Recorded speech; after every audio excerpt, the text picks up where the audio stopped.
দর্শক আসসালামু আলাইকুম। এই মুহূর্তে দেশ অথবা প্রবাস থেকে চ্যানেল এস এর লাইভ অনুষ্ঠানটি যারা দেখছেন বা দেখবেন, চ্যানেল এস এর পক্ষ থেকে স্বাগত জানাচ্ছি। আমি বাবুল শিকদার। দর্শক, আমি এই মুহূর্তে আছি ব্রাহ্মণবাড়িয়া জেলার আশুগঞ্জ উপজেলার। আপনারা জানেন, আপনাদেরকে জানিয়ে রাখতে চাচ্ছি যে আসন্ন শারদীয় দুর্গা উৎসব উপলক্ষে আমি এই মুহূর্তে আছি আশুগঞ্জ উপজেলার শ্রম কল্যাণ কেন্দ্রে মাঠে, যে প্রতি বছরের নে এবারও একটি পূজা মণ্ডপ এর প্রস্তুতি চলছেন। আমরা সার্বিক বিষয় আপনাদেরকে জানানোর চেষ্টা করব। দর্শক, আমি যদি আপনাদেরকে একটু বলে রাখি যে ব্রাহ্মণবাড়িয়া জেলাতে প্রায় 9টি উপজেলা রয়েছে। 9টি উপজেলার মধ্যে এই বছর পূজা উদযাপন হবে 573টি পূজা মণ্ডপে। তো আমি আপনাদেরকে একটু দেখে রাখতে চাচ্ছি যে এখানে যে মণ্ডপগুলো হচ্ছে সেই মণ্ডপটি কিন্তু আশুগঞ্জে মণ্ডপটি প্রস্তুতিমূলক কাজ চলছে। এর মধ্যে আমি আপনাদেরকে একটু জানিয়ে রাখতে চাচ্ছি ব্রাহ্মণবাড়িয়া সদর উপজেলায় রয়েছে 80টি মণ্ডপ, আর নবীনগর রয়েছে 127টি, বিজয়নগর 54টি, সরাইল উপজেলায় রয়েছে 53, আশুগঞ্জে রয়েছে 15টি মণ্ডপ।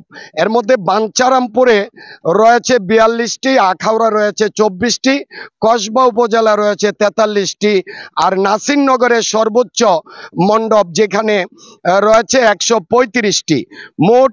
সর্বমোট পূজা মণ্ডপ প্রস্তুতি চলছে 573টি।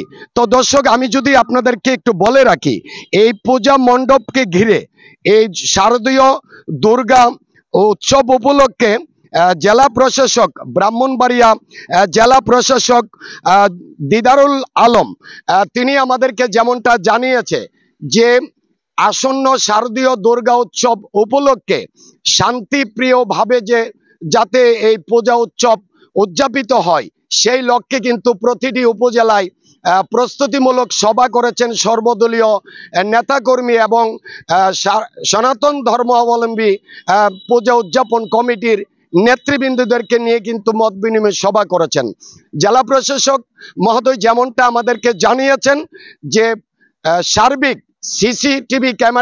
সিসি ক্যামেরা আওতায় থাকবে প্রত্যেকটি পূজা মণ্ডপ, এবং প্রশাসনিক বিজিবি, র্যাব, পুলিশ এবং পাশাপাশি সেনাবাহিনী, আনসার সদস্যরা কিন্তু সার্বক্ষণিক নিরাপত্তার কাজ করবেন। তো আমি আপনাদেরকে একটু জানিয়ে রাখবো, আমরা কথা বলবো যে এই আশুগঞ্জ যে মণ্ডপটি আপনারা দেখছেন সেই মণ্ডপে যে পূজা উদযাপন হবে সেই পূজা উদযাপন কমিটির সভাপতি পরিমল বসু, ওনার কাছ থেকে আমি আসলে জানবো, আপনাদেরকে জানানোর চেষ্টা করব। দাদা, কেমন আছেন? আমি আপনার কাছ থেকে জানবো, দর্শকদের উদ্দেশ্যে যদি একটু বলতেন যে এই বছর আপনারা তো কত বছর ধরে এখানে পূজা উদযাপন করছেন এবং ভবিষ্যতে আপনাদের এখানে করার সম্ভাবনা আছে কিনা, এবং বিগত দিনে আপনারা পূজা উদযাপন করতে গিয়ে কোনো সমস্যার সম্মুখীন হচ্ছে কিনা, এই বছর প্রশাসনের কাছে বা সরকারের কাছে আপনাদের কোনো আবদার আছে কি? আচ্ছা, সবাইকে শারদীয় শুভেচ্ছা এবং নমস্কার। আমাদের এখানে এই মাঠে, শ্রমকল্যাণ কেন্দ্রের মাঠে আজকে 35 বছর যাবত আমরা পূজা করে আসছি। এই মাঠেই মায়ের পূজা করি।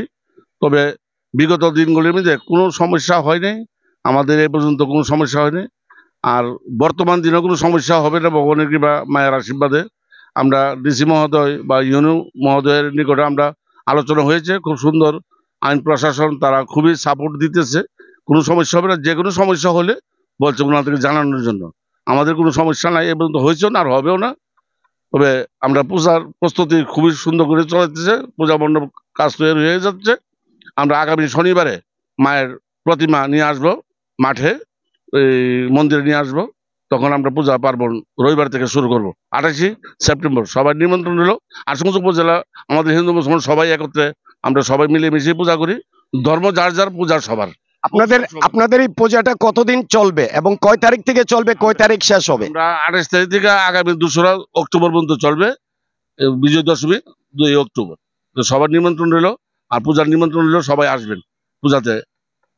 যাক, ধন্যবাদ। দর্শক, আপনারা শুনছিলেন আসলে যে এখানের যে পূজা উদযাপন কমিটির সভাপতি জনাব পরিমল বসু, তিনি যেমনটা বলছিলেন আপনারা শুনছেন। ব্রাহ্মণবাড়িয়া জেলা প্রশাসক দিদারুল আলম সাহেব তিনি আমাদেরকে যেমনটা জানিয়েছেন যে পূজা মণ্ডপগুলো সার্বক্ষণিক নিরাপত্তার ব্যবস্থা তিনি জোরদার করেছেন এবং শান্তিপ্রিয়ভাবেই পূজা উদযাপন হবে বলে মনে করছেন। তো দর্শক, এই ছিল ব্রাহ্মণবাড়িয়ার আশুগঞ্জ পূজা মণ্ডপ থেকে বাবুল শিকদার, চ্যানেল এস, ব্রাহ্মণবাড়িয়া।